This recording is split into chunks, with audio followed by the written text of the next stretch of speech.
So since the government hasn't come up with a plan for the economic recovery, we thought we might as well present one.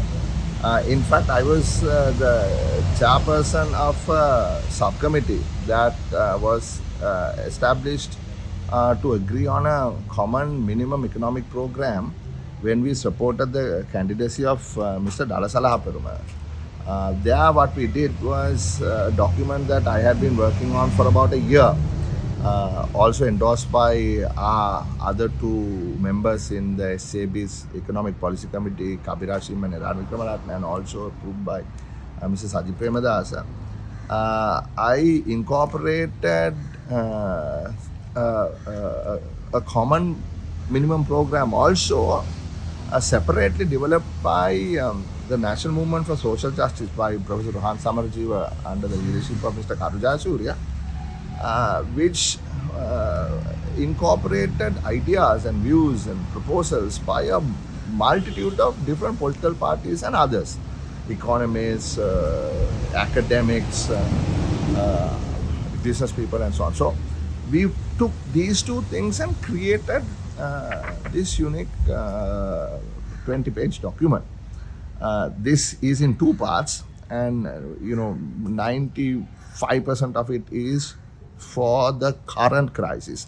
We only talk about 5% of our bigger plan of a social market economy and how we plan to achieve that. That's more of our thing and not a common thing. So that is why we are not bringing that into focus. Out of the debt trap and towards a sustainable, inclusive development, a 10-point common minimum program for Sri Lanka's economic recovery. So the 10 pillars of reform that we are talking about, one is the debt crisis management, second is monetary and exchange rate policy, third is revenue consolidation, fourth is expenditure control, fifth is public sector management, sixth is energy and utility reform, seventh is trade and industry promotion, eighth is factor market reform, ninth is stronger social safety nets, and 10th is transparency and accountability. Instead of just talking about in the abstract, what we have done is each one of these things we have broken down into components and specifics. Now, for instance, say revenue consolidation. So in revenue consolidation, we have broken it down to 1, 2, 3, 4, 5, 6, 7, 8 sub-points. And in each sub-point, we say, look, this is what we need to do. And also we give a time frame, short term, medium term, long term, and so on. So this is not just a nice to know kind of document, but a specific action plan as to what needs to be done. So, I mean, maybe it's the first time it has happened where the opposition is proposing the recovery plan to the government, and nevertheless, it doesn't matter. This is here now, right? This is here.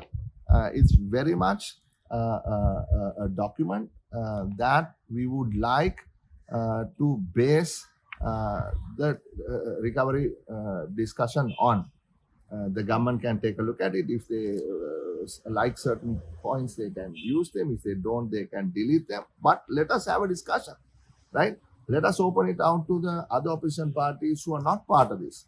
And let us see how much they agree, how much they don't agree. Let us open it out to the academia. Let us open it out to our international partners. Let the IMF look at it. Let the World Bank look at it.